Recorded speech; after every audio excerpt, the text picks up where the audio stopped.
I spend most of my time talking to people about the present of digital technology and what it can do for companies, and also what it's going to do, for the entire world, basically, what it allows, what it enables. As the famous, well, maybe not famous for those of you that aren't sci-fi geeks, but William Gibson, the sci-fi author, said, the future's already here, it's just not evenly distributed. From my perspective, we are part of the future. What's already been said today is something I go, yeah, check that out, look, that's all, I know all that stuff. And then I realise, of course, I know it, and you know it, but it's how, how, to Charlie's point, how do you communicate it, and how do you make that meaningful and then take action off the back of it? So, absolute pleasure to be here.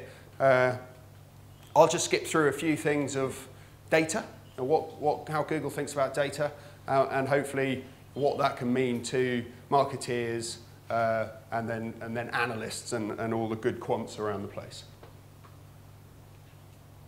So, data, it's a pretty incredible thing.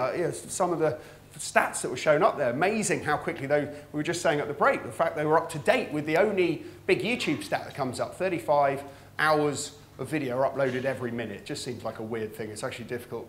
How does that work then?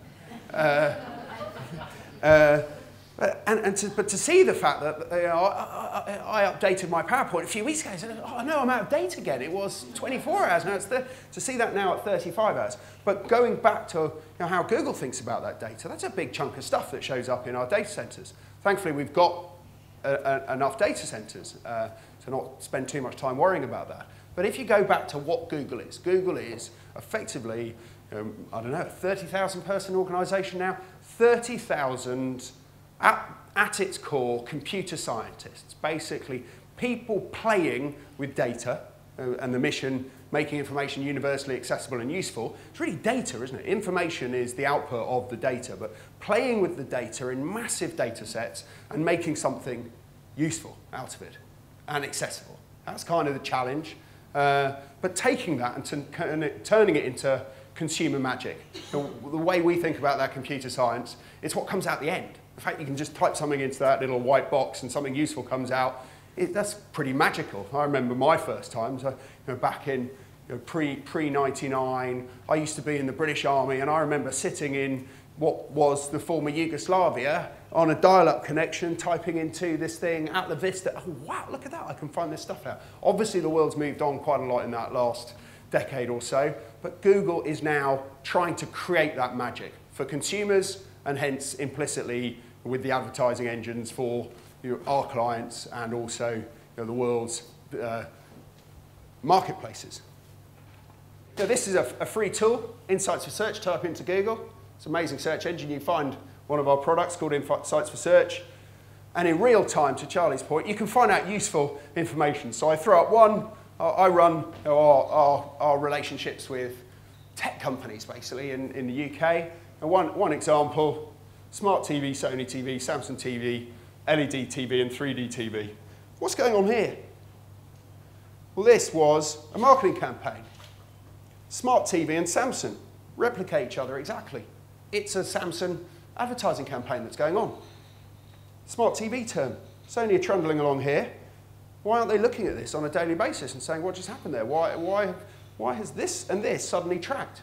So I'll just pop out of this into real time now and show you a couple more examples of that, following on from that story. So if I search for this, App TV. We got this TV. It's not really connected to the internet. It's no browser like Google TV might think about the world in future. We can stick apps on it. Everyone knows about apps because they've heard of iPhones. Let's call our TVs App TVs. It's pretty catchy.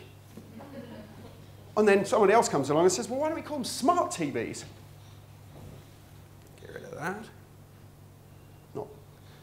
So at this time, you might notice it's the same time, June of this year, that you've just seen in the previous window. I showed Samsung Spike, Smart TV Spike.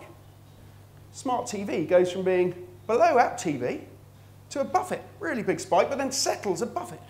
So and if you're sat at a competitor looking at this is all publicly available information. I'm not telling you any secret because it's available for free on our tool. You know on this day, if you're looking at this, what just happened there? What's happening here? Then you look at the other one, oh my word, what's just happened? You don't need to be doing some 5-month analysis project to understand that actually consumers have now connected the word smart with the internet without realizing what's going on there. People have smart TVs. Smartphone, was it connected to that? We could go through that. You could then say, well, what about app? Has app connected to the brand Apple, or is it attached to what we're doing with our... So just a small example. Not that interesting example, if I'm brutally honest. So I'll show you something a bit more interesting, which is X Factor and Strictly Come Dancing. Don't know whether anyone's seen this before. It's just like, this was the series of the X Factor last year. Strictly Come Dancing. No one was searching for Strictly Come Dancing. It was all about the X Factor. Into Christmas. What are these spikes? Don't know. Could have been first episode and last episode. Would have known at the time. What's happened here? Oh dear. On this day, somebody searched for Strictly Come Dancing more than the... Was that because Simon Cowell isn't in it? What's going on here? Not entirely sure what's happened here, but we can see it. We stopped here today. Search again tomorrow and there'll be another data point. So it's real-time insights, very simple insights, all driven through our search data, but we're putting it out there. We're making it accessible, useful, and hopefully to some slightly vague... I tried to do a search on beers in China, but I think I was spelling it all wrong. We also did a search about Google Plus and Facebook, but the data didn't seem to work out right.